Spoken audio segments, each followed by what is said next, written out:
Hi, I'm Marlo. My parents forged my signature on a $325,000 home loan and gave the house to my sister. But that wasn't the first time. It was just the one that finally woke me up. For years, they used my name, my credit, my silence, until I realized they weren't asking for help. They were planning it. What would you do if your own family built their future by stealing your identity? The first lie was wrapped in foil and served with lasagna. That's how I remember it. Mom's 65th birthday was exactly the kind of overly orchestrated event I usually avoided. Streamers in mauve and gold, a custom cake with Queen Denise in cursive, and a guest list handpicked to make her look adored. I showed up late, hoping to slip in unnoticed, but my brother-in-law waved me over like I was the guest of honor. I wasn't. "You made it," Mom said, her smile just a little too tight. "I saved you a seat near the fireplace. You always liked the warmth." I hadn't mentioned that preference since I was 19. But I sat. I let her pour me wine. I nodded at Carlton, my father, who gave me a subtle raise of his glass and said, "Family looks good on you." It didn't. I hadn't felt like family in years. People talked over each other. They complimented the food. They laughed too loudly at things no one actually found funny. I watched Jolie, the golden child, glide between clusters of guests in a silk jumpsuit, hair slicked back like a reality TV attorney. "Your sister's doing great, huh?" Someone whispered beside me. I didn't answer. At dessert, right as the candles were being lit, Denise touched my arm. "Before the cake," she said, handing me a manila folder, "can I ask you for one small thing?" I looked at the folder. Legal-sized, heavier than it should have been. "Just some retirement paperwork for me and your dad. You know how these insurance forms are." Carlton leaned in, all paternal charm. "We figured you'd know what to do. You're the lawyer, after all." I opened it. Dense with paragraphs, packed with financial jargon, embedded with acronyms I hadn't seen since law school. I skimmed, searching for red flags, but the wine dulled my focus. I caught phrases like assumed protection clause and joint authorization guarantee. I paused. "Do I need to review this?" Denise smiled, resting her hand over mine. "Sweetheart, you always overthink. It's just a formality." They were looking at me. Everyone was watching, cake waiting, eyes expectant. I signed. It felt small.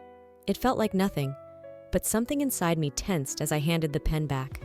The kind of tension you ignore until later, when it's too late to undo. That night, back home, I received an email. Subject line, "Copy of executed documents.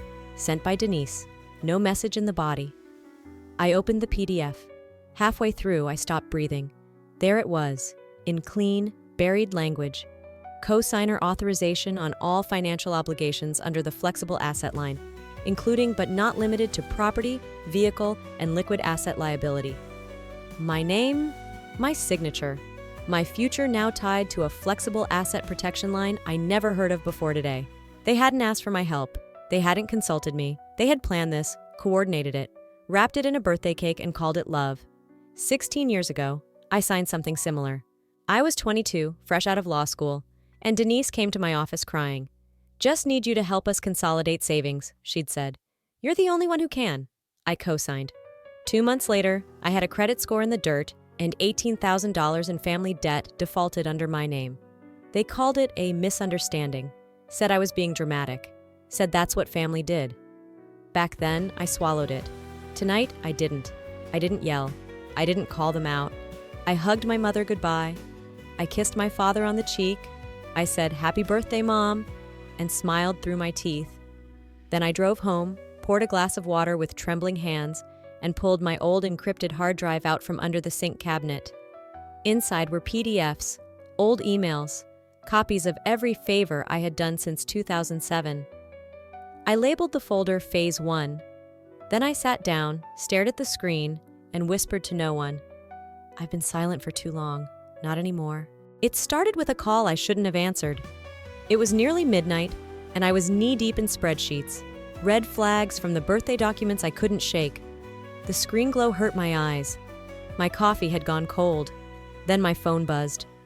Jolie. I let it ring twice. I should have let it ring out. "Hey," I answered flatly. Her voice came through tight and frantic. Marlo, can you talk? I need a huge favor. I didn't speak. I think my account got hacked. I can't access anything. Venmo, my debit, my backup, and my assistant's invoice is due tomorrow. I exhaled slowly. You have a credit card. It's maxed out, please.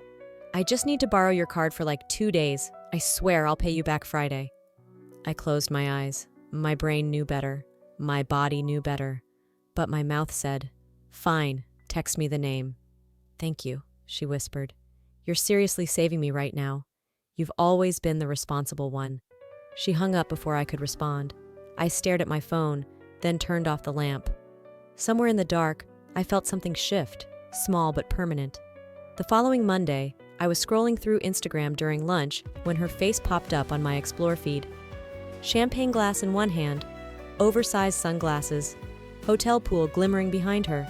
The caption read, "Reset mode, activated.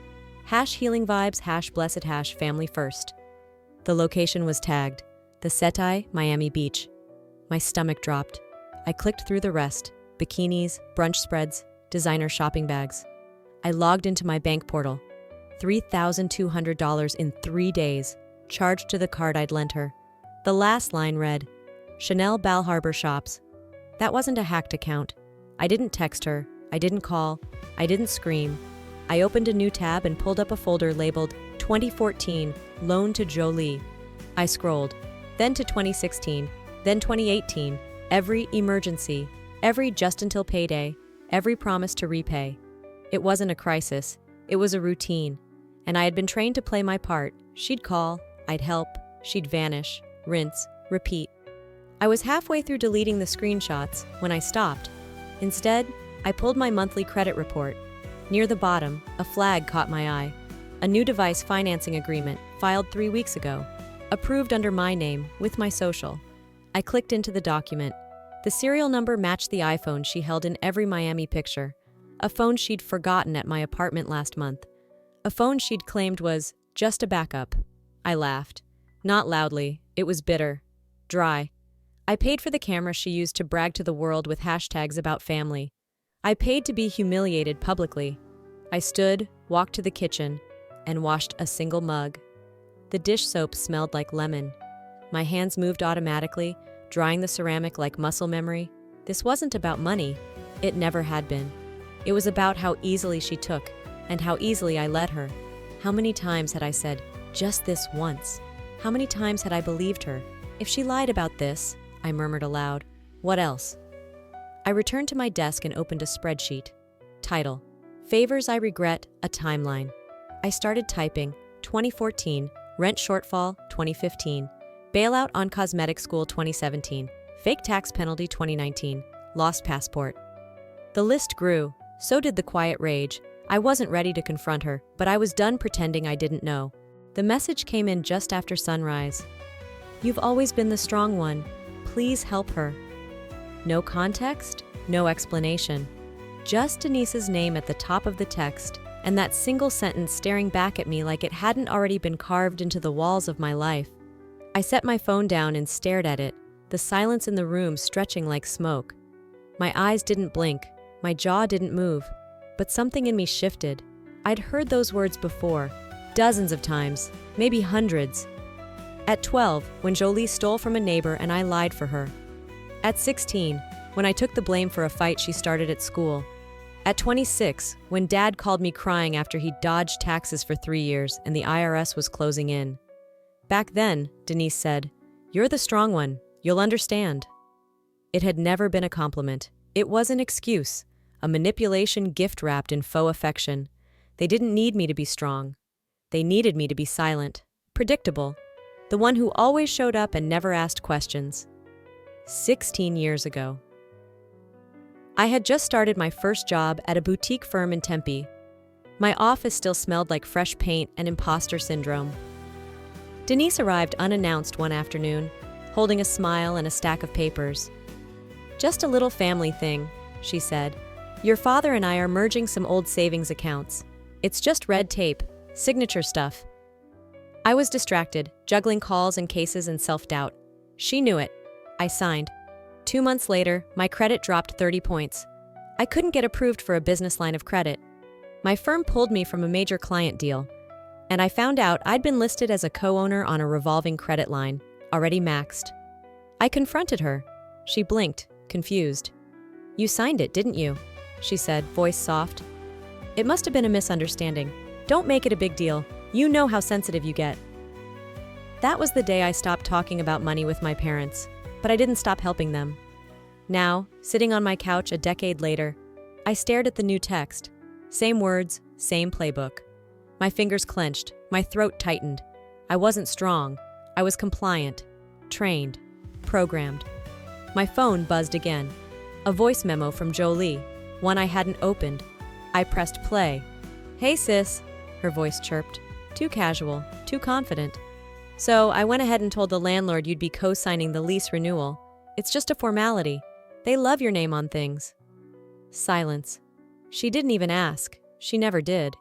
They didn't need to ask because I'd never said no. I closed the message and put my phone face down on the counter. I wanted to scream, but I didn't. Instead, I whispered to the empty room, "They don't ask for help. They hand me the chains and expect me to smile." It was supposed to be a routine check, one I'd put off for weeks. That morning, I opened my credit monitoring dashboard, just to confirm the limit on a business card I hadn't used in months. But what hit me first wasn't a card. It was a mortgage. A $325,000 mortgage. Active. Opened 5 months ago. Co-signed by me. I stared at the screen. For a moment, the numbers didn't register as real. They looked like background noise, white static in financial form. The property address matched something vaguely familiar. I copied it, pasted it into Google. The listing popped up instantly. Zillow, Redfin, all the usual suspects. A newly purchased home in North Scottsdale. Gated driveway. Modern farmhouse with wraparound porch and floor-to-ceiling windows. Jolie's new house. She had posted about it. "Manifested this home with gratitude and hard work," the caption read. My jaw clenched. I hadn't manifested anything. I hadn't even known it existed. I pulled the full loan documents, and there it was. My name, my social, my signature, or rather, a version of it. The letters looked right at first glance, but the curl in the K was wrong.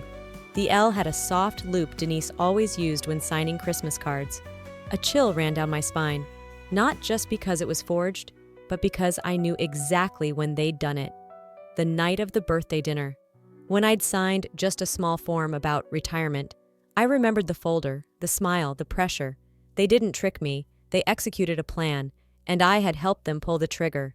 I kept scrolling through the file, my breath shallow, hands cold.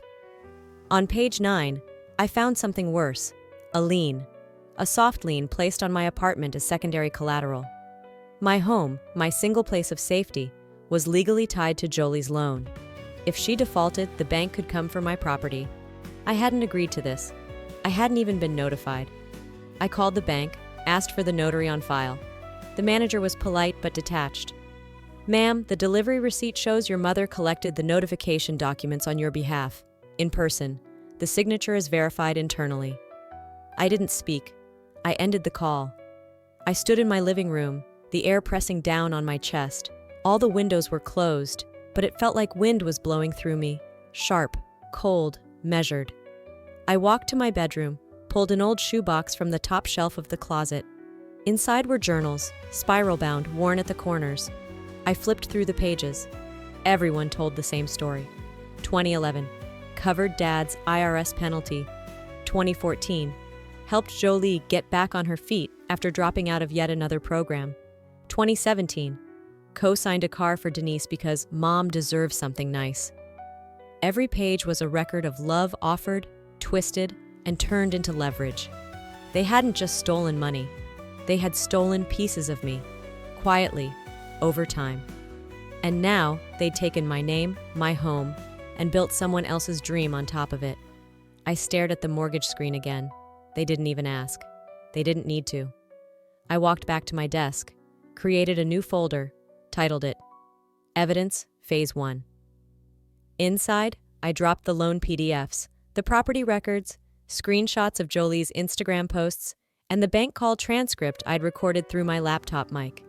Then I called Rowan. Voicemail. Hey, I said, keeping my voice level. I need to talk legal strategy, not advice, strategy. I paused. This isn't a misunderstanding, it's war. I almost didn't notice it. A single white envelope, sitting neatly on the floor just inside my apartment door. No stamp, no return address. Only my name, written in the kind of cursive you see on old wedding invitations. Elegant, practiced, unnervingly deliberate. For a second, I thought it might be from the bank, or a legal notice from Jolie's landlord, pulling another "my sister will handle it" trick. But when I flipped it open, I recognized the name. Evelyn Crane. She lived 3 units down, retired librarian, perfect rose bushes. The kind of neighbor who waved every morning and brought banana bread when your porch lights flickered. Inside was a letter, written by hand. Dear Marlo, I just wanted to thank you for all your help. Carlton said you were the one who vouched for the investment. Said it was solid. That your firm reviewed the paperwork. I trust you. I always have. That's why I signed. You reminded me of my daughter. Kind, strong, smart. I hope things are okay. Sincerely, Evelyn. My throat went dry. My name, my firm, my supposed recommendation. None of it was true. And yet, she believed it. Enough to put her retirement savings into whatever scheme my father had sold her on. Not because he was convincing, but because I was. Because they used me. Again. It wasn't just about me anymore. They had borrowed my name to buy credibility, just like they borrowed my credit, my trust, my silence. I dropped into the kitchen chair, the letter trembling in my hand. The words weren't angry. They were worse. They were disappointed. I stared at the ink, at the flourished S's and looping Y's. They haunted me more than accusations ever could. If Evelyn thought I endorsed the scam, how many others believed the same? How many people saw my signature and thought, if Marlo's behind it, it must be safe? What if silence wasn't just complicity? It was betrayal. A flicker of nausea hit. I stood to throw the letter away, but stopped. My fingers tightened. Then something clicked, a memory I hadn't bothered to question until now. 2 weeks ago. Evelyn had shown up at my door, flustered, clutching a paper bag with some kind of casserole inside. She'd said she'd taken a wrong turn on her walk. Asked if I had security cameras in the hallway. You never know these days, she said with a laugh. Then she complimented my curtains, asked about my schedule, and shuffled off. At the time, it felt strange. Now it felt strategic. That night, I asked my neighbor across the hall, Mr. Langley, if Evelyn usually walked this route. She hasn't come past this floor in months, he said. Bad knee, remember? My stomach dropped again, but colder this time, sharper. She hadn't been confused. She had been scouting. I sat back down and looked at her letter again. Every stroke of that pen now felt like a thread in something larger, something designed. Even those who seemed harmless were part of it. People weren't just watching. They were waiting. I went to my printer, pulled the letter into the scanner and clicked Save as PDF. Then I made a new folder beside the one already labeled Phase 1. This one I titled Witnesses or Accomplices. And I added her name. Jolie, Carlton, Denise, now Evelyn. Line by line, the truth was shifting. This wasn't a family issue. It was an ecosystem. I opened my notepad and typed a single sentence. If they wanted a villain, maybe they should have picked someone dumber. I thought I had seen the worst of it. I hadn't. Dana called that morning.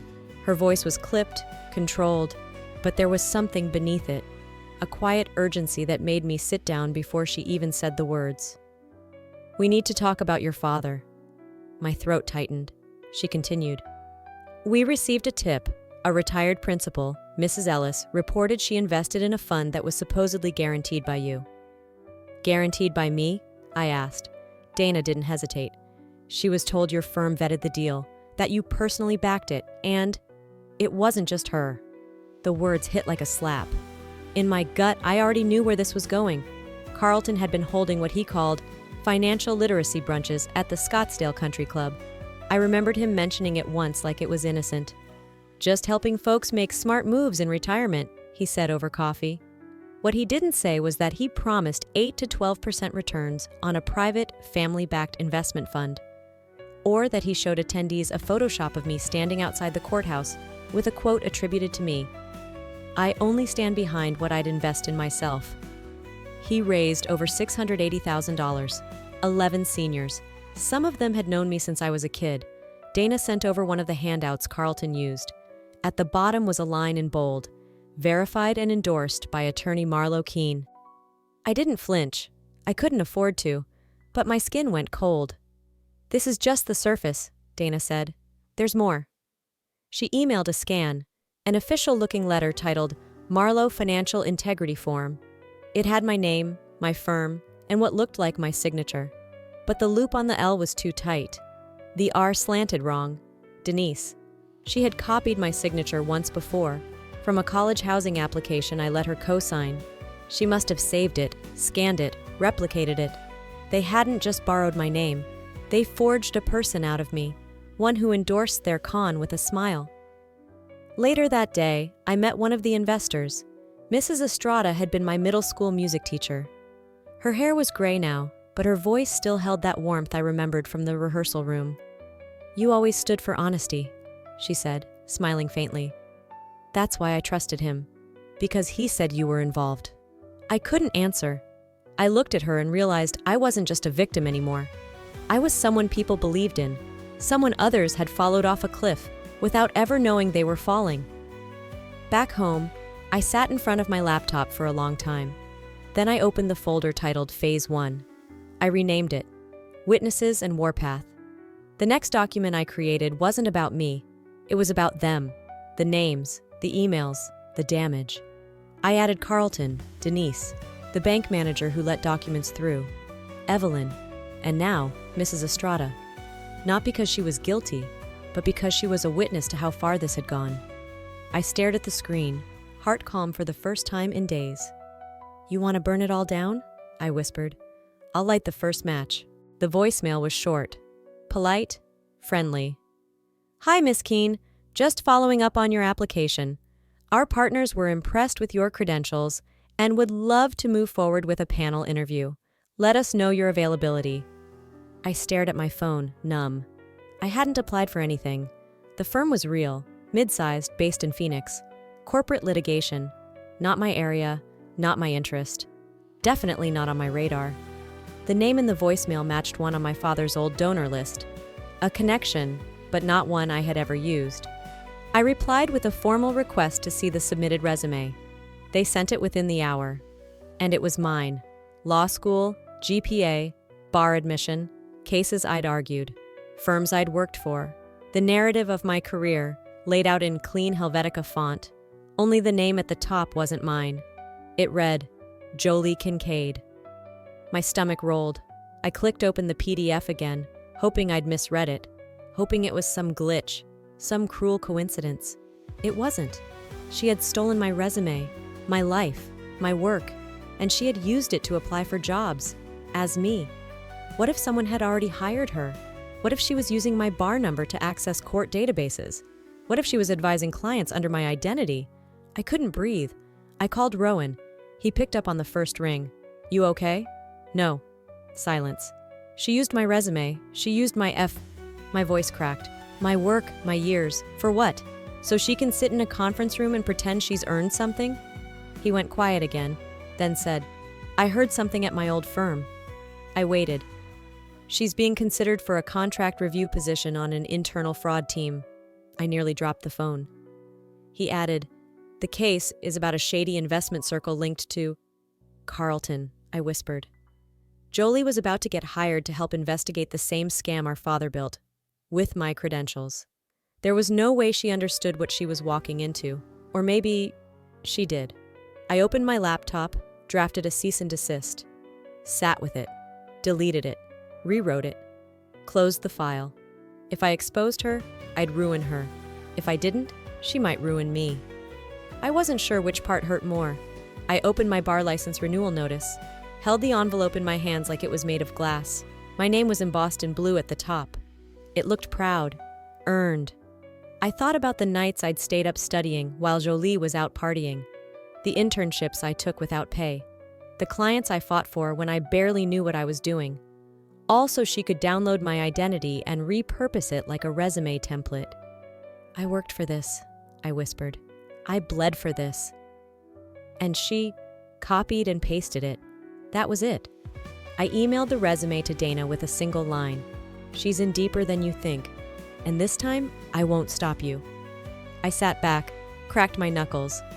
Final thought, I don't care who falls with her, but she's falling. The first ping came at 6:12 a.m. By the 7th, I was wide awake. 37 missed notifications, 2 voicemails, my inbox flooded with links, screenshots, subject line screaming, "Your family speaks out." I opened the first article. "When the strong one breaks the family." There it was, my name, my face, a stock photo of me giving a speech at a legal conference 2 years ago, cropped tight like I was mid-sentence. Behind it, words that bled. The source was anonymous, but Denise's fingerprints were all over it. "She was always cold," it read, "always needed to prove something. She didn't just leave the family, she dismantled it." Jolie was quoted too. "I never wanted to compete with her. I just wanted to be seen." Carlton was painted as a man who made one mistake trying to secure his daughter's futures. I scrolled through the comments. Classic firstborn narcissist. Bet she drove her sister to steal. Why do women like this always play victim when they're the aggressor? It was brutal, unrelenting, and some of it, worse still, wasn't even wrong. Just twisted enough to make me look like a villain with good lighting. I didn't cry, didn't speak. I just kept reading. Paragraph after paragraph cut like paper. Not deep, just enough to sting again and again. Then, hours later, came the second blow. An email from the Arizona State Bar. The subject line read, "Ethics complaint notification pending review." I clicked. The complaint alleged that I had used legal authority to intimidate and harass private citizens, that I had leveraged bar access to collect private financial data under the guise of a legal audit. My hands didn't shake from panic. They shook from fury. I knew who filed it. Not directly, of course. It was anonymous. But the phrasing, the timing, the cowardice, it all screamed Denise. "She's attacking your license now," I told Rowan over the phone. He exhaled through his nose. "She's scared." She should be, because this wasn't about damage control anymore. It was about war.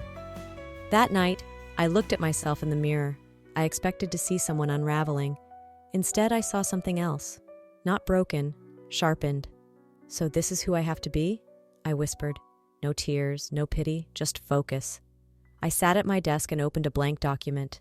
Title, "My Side with Receipts." I listed dates, documents, affidavits, transcripts, video files, transaction history, email headers, every lie, every manipulation, every scar scrubbed clean by sunlight. They painted me into a villain. Now they would get the story I never wanted to tell. The courtroom was cold, not in temperature, but in tone. Sterile. Final.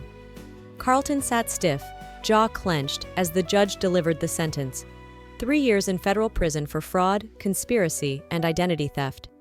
His suit looked smaller than usual, like he'd deflated inside it.